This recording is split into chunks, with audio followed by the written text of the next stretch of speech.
Assalamualaikum warahmatullahi wabarakatuh. Teman-teman, sebuah pengajian yang dipimpin oleh seorang wanita yang bernama Putri Yeni atau lebih dikenal dengan sebutan Umi Cinta di Kota Bekasi, Jawa Barat, tengah menjadi sorotan. Pengajian ini diduga menyimpang karena menjanjikan para jamaahnya masuk surga dengan syarat hanya membayar 1 juta rupiah. Dugaan ini bermula dari keresahan warga di perumahan Dukuh Zamrud, Mustika Jaya, Kota Bekasi, pada hari Senin, tanggal 11 Agustus tahun 2025. Ratusan warga bahkan sempat mendatangi tempat pengajian tersebut, menuntut agar kegiatan itu dihentikan karena dianggap menyimpang dari ajaran Islam.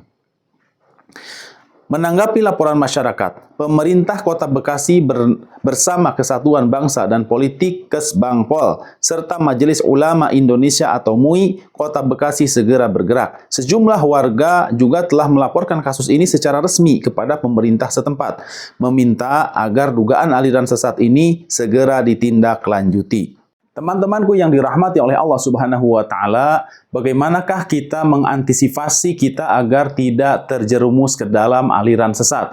Tentunya sebelumnya itu kita harus mengetahui bagaimana ciri-ciri itu ajaran sesat.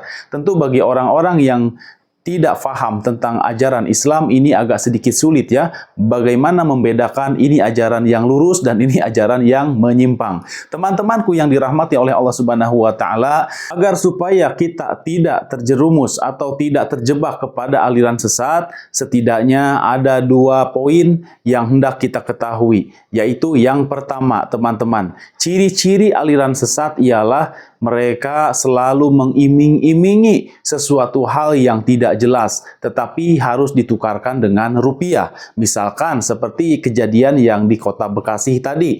Mereka atau si pemimpin aliran tersebut meminta sejumlah uang ya senilai 1 juta rupiah dan menjanjikan pejamaahnya akan masuk surga dengan membayar nominal 1 juta rupiah. Tentu bagi orang-orang yang sudah terdoktrin ya oleh omongan, oleh ucapan, oleh kata-kata sang pemimpin tersebut, mungkin akan sontak langsung percaya terhadap omongan si pemimpin tersebut. Tetapi bagi orang-orang yang memang kritis atau berpikir ya, tentu mereka tidak semudah itu untuk dikelabui. Mereka akan berpikir secara logika. Dan juga ada yang lebih tingkatan tinggi ya teman-teman. Selain menggunakan logika, ada juga menggunakan cara mengembalikan ini kepada Al-Quran dan Sunnah. Bagaimana Al-Quran memandangnya dan bagaimana Sunnah memandangnya? Adakah dalil khusus? Adakah perintahnya? Jika kita memberikan nominal uang sejumlah 1 juta, maka Allah akan memasukkan kita ke dalam surganya. Tentu Allah Subhanahu wa Ta'ala memang memerintahkan kita untuk berinfak, bersedekah, akan tetapi itu tidak ditentukan nominalnya atau jumlahnya berapa. Teman-temanku yang dirahmati oleh Allah Subhanahu wa Ta'ala, ciri-ciri aliran yang menyimpang yang kedua ialah kelompok tersebut biasanya eksklusif. Artinya tidak semua orang bisa mengakses masuk ke pengajian tersebut. Hanya orang-orang tertentu saja ya yang bisa mengikuti kajian tersebut. Dan orang-orang itu adalah orang-orang yang memang sudah terdoktrin oleh pemimpin spesi pengajian tersebut. Dan hal ini tentu teman-teman kita bisa melihatnya dari luar ya. Bagaimana tadi yang pertama ialah pemimpin tersebut akan meminta sejumlah nominal uang tetapi tidak sesuai logika ya, untuk uangnya untuk apa, terus digunakan untuk apa tidak jelas. Kemudian juga kalau kita melihat dari secara syariat atau dalil Al-Quran maupun hadis, maka kita tidak akan menemukan dalil Al-Quran atau hadis yang memerintahkan hal demikian ya. Kemudian ya, poin yang kedua itu tadi teman-teman, pengajian tersebut akan nampak seperti eksklusif. Artinya tidak semua orang bisa mengikuti kajian ini, hanya orang-orang tertentu saja dan orang-orang yang sudah terpilih, yang sudah terdoktrin tentunya oleh ucapan atau kata-kata si pimpinan yang memiliki kelompok menyimpang tersebut. Teman-temanku yang dirahmati oleh Allah Subhanahu wa Ta'ala, bagaimana untuk menghindari ya, setelah kita mengetahui ciri-ciri ya, 2 ciri tersebut, bagaimana kita untuk menghindari agar kita tidak terkena aliran sesat tersebut.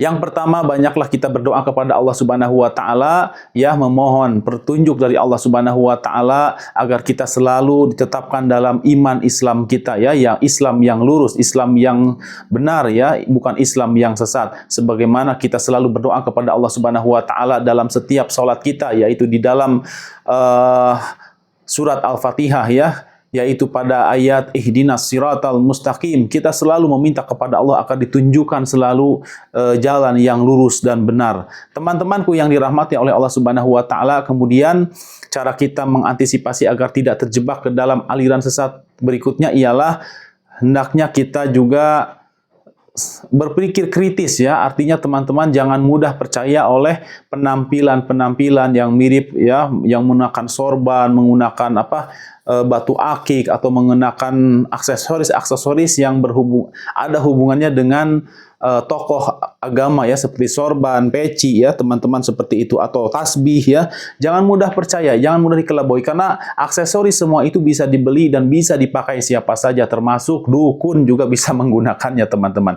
Jadi buat teman-teman, ya, untuk mengantisipasinya banyaklah berdoa kepada Allah, kemudian selalu berpikir kritis, kemudian yang selanjutnya jangan mudah percaya, dan juga teman-teman harus memiliki standar, ya. Artinya jika teman-teman ingin memilih seorang ustadz atau seorang pembimbing spiritual, ya, teman-teman harus memiliki standar. Bagaimana caranya? Yaitu tadi, bagaimanakah dia dalam kesehariannya? Apakah misalkan dia orang yang ramah, orang yang suka bermasyarakat, kemudian kita kenal juga dia misalkan pesantrennya di mana atau belajar ilmu agamanya di mana, ya.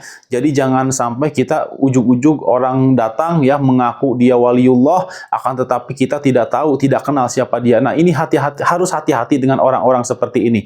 Ataupun mungkin ada orang yang baru datang mengaku sebagai habaib, ya, sebagai keturunan Rasulullah Shallallahu Alaihi Wasallam, padahal dia hanya sekedar memanfaatkan situasi, memanfaatkan untuk mencari cuan, mencari fulus, ya. Dan itulah kita harus berhati-hati, teman-teman. Seperti yang saya katakan tadi, aksesoris itu bisa digunakan, bisa dibeli, ya. Siapapun bisa memakainya, ya, teman-teman.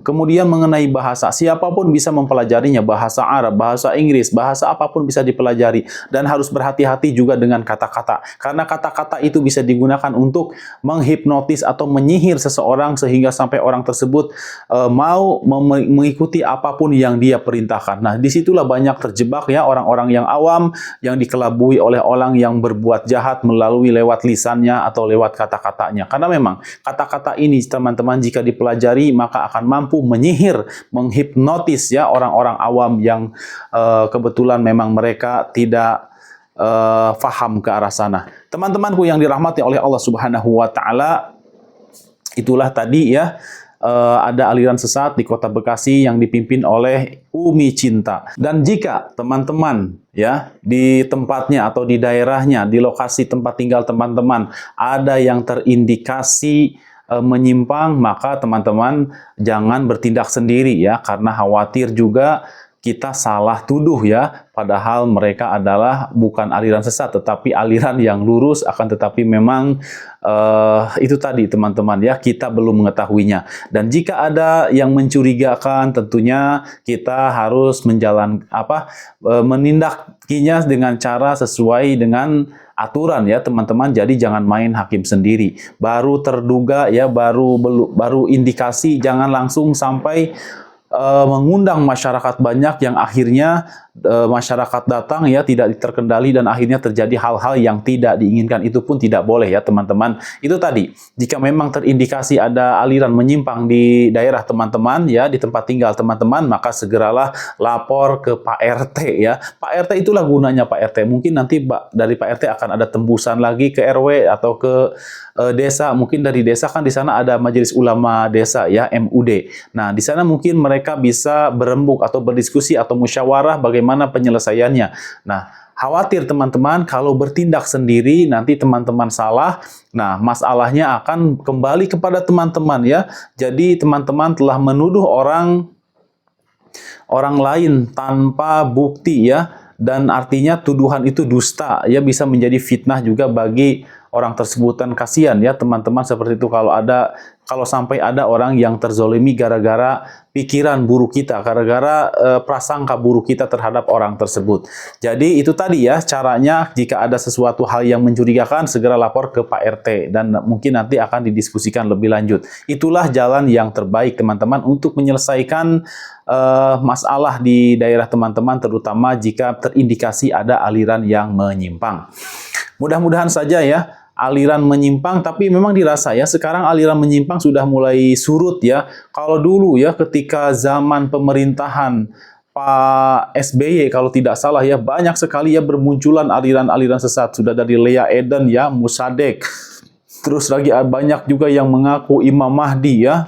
Seperti itu, banyak sekali aliran sesat teman-teman. Bahkan di daerah saya pun ada ya orang yang dikenal ya punya pemahaman agama yang mumpuni ya teman-teman, tetapi yang namanya setan ya bisa saja menyesatkan orang tersebut ya. Dia akhirnya tersesat teman-teman ya, padahal dia jago sekali ya dalam membaca kitab-kitab keislaman ya, seperti kitab-kitab Arab-Arab yang bertulisan gundul. Dia pandai teman-teman ya, saya kenal orangnya. Kemudian juga dia ibadahnya dikenal rajin ya, dan punya jemaah pengajian. Akan tetapi memang sangat disayangkan dia disesatkan oleh setan dan dia mengaku sebagai Imam Mahdi. Itu terjadi pada tahun sekitar 2012 teman-teman ya, sekitar tahun 2011-an, antar sekitar tahun segitu. Dan alhamdulillah itu tadi ya, kita menyelesaikannya sesuai SOP ya, dibawa beliau ke kecamatan dan disidang ya, orang yang mengaku Imam Mahdi tersebut disidang. Kemudian warga berkumpul dulu ya, FPI masih Front Pembela Islam ya, banyak hadir ya anggota-anggota FPI ya, kemudian masyarakat juga ormas-ormas lainnya ya, banyak hadir di situ untuk menyelesaikan aliran sesat ini ya. Ada seseorang yang mengaku sebagai Imam Mahdi. Itulah kita dengan cara pendekatan sudah, dan tetap ya meskipun sudah disidang dia tetap mengaku sebagai Imam Mahdi ya. Tidak hanya meskipun dia sudah sudah dinasehati oleh para kiai, para ustadz ya, tetap dia tidak meninggalkan keyakinannya bahwa dia adalah sebagai Imam Mahdi ya. Dan alhamdulillah, tapi sekarang saya dengar kabar dia setelah dipenjara ya, setelah mendapatkan hukuman, dan dia kembali ke masyarakatnya dan dia menjadi orang yang biasa ya, artinya punya pemahaman kembali kepada pemahaman Al-Qur'an dan Sunnah. Alhamdulillah. Itulah teman-teman ya, semoga daerah kita ya, daerah teman-teman ya, umumnya di Indonesia ini tidak ada deh lagi ya aliran-aliran yang menyimpang seperti itu, sehingga kita bisa fokus beribadah ya sesuai tuntunan Al-Qur'an dan Sunnah. Demikian, wabillahi taufiq wal hidayah. Wassalamualaikum warahmatullahi wabarakatuh. Semangat!